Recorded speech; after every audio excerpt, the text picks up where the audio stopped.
ہمارے چینل کو سبسکرائب کریں اور بیل آئیکن کے بٹن کو دبائیں۔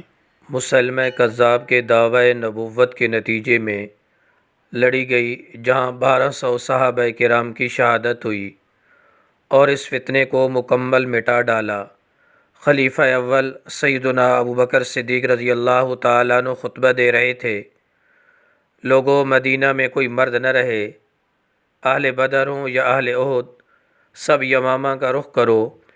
بھیگتی آنکھوں سے وہ دوبارہ بولے، مدینہ میں کوئی نہ رہے حتیٰ کہ جنگل کے درندے آئیں اور ابو بکر کو گھسیٹ کر لے جائیں۔ صحابہ کرام کہتے ہیں کہ اگر علی المرتضیٰ رضی اللہ تعالی عنہ سیدنا صدیق اکبر رضی اللہ تعالی عنہ کو نہ روکتے تو وہ خود تلوار اٹھا کر یمامہ کا رخ کرتے۔ 13,000 کے مقابل بنو حنفیہ کے 70,000 جنگجو اسلحہ سے لیس کھڑے تھے۔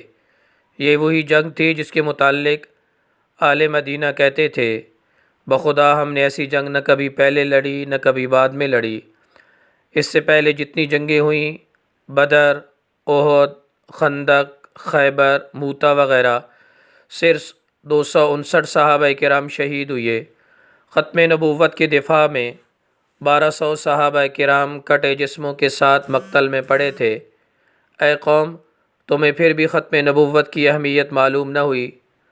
انصار کا وہ سردار ثابت بن قیس، ہاں وہی جس کی بہادری کے قصے عرب و عجم میں مشہور تھے، اس کی زبان سے جملہ ادا ہوا، اے اللہ جس کی یہ عبادت کرتے ہیں میں اس سے برات کا اظہار کرتا ہوں۔ چشم فلک نے وہ منظر بھی دیکھا جب وہ اکیلا ہزاروں کے لشکر میں گھس گیا اور اس وقت تک لڑتا رہا جب تک اس کے جسم پر کوئی ایسی جگہ نہ بچی جہاں شمشیر و سنا کا زخم نہ لگا ہو۔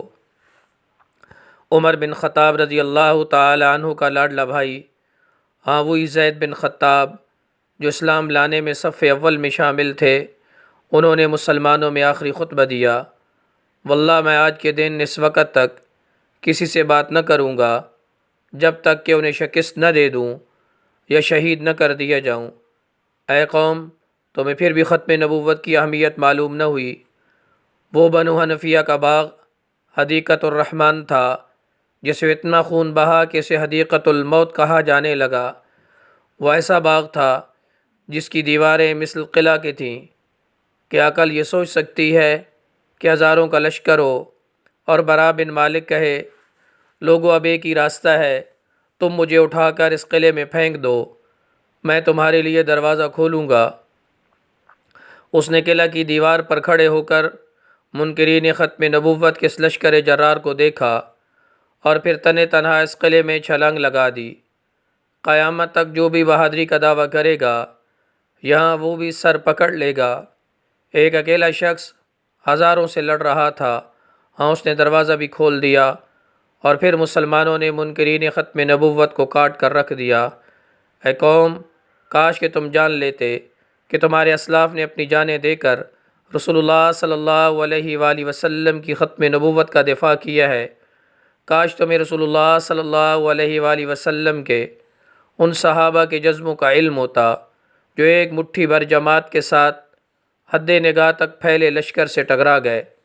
قادیانیت ایک بہت بڑے فتنے کی صورت میں نمودار ہے، پس ہر صاحب ایمان کے ذمہ ہے کہ وہ اس کے سدباب کی کوشش میں شریک ہو۔ اے مسلمانوں، تحفظ ختم نبوت کے جہاد میں اپنا اپنا کردار ادا کرو تاکہ قیامت کے دن خاتم النبیین صلی اللہ علیہ وسلم کی شفاعت نصیب ہو۔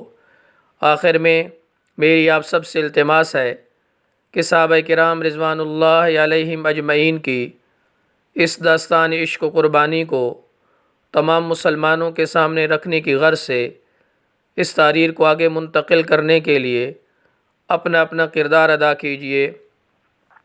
انشاءاللہ تعالی حضور خاتم النبیین خاتم المرسلین کی عزت و حرمت اور آبرو کی خاطر جاگتے رہیں، کیونکہ اسی میں نجات ہے کہ محمد سے وفا تو نے تو ہم تیرے ہیں، یہ جہاں چیز ہے کیا لوح و قلم تیرے ہیں۔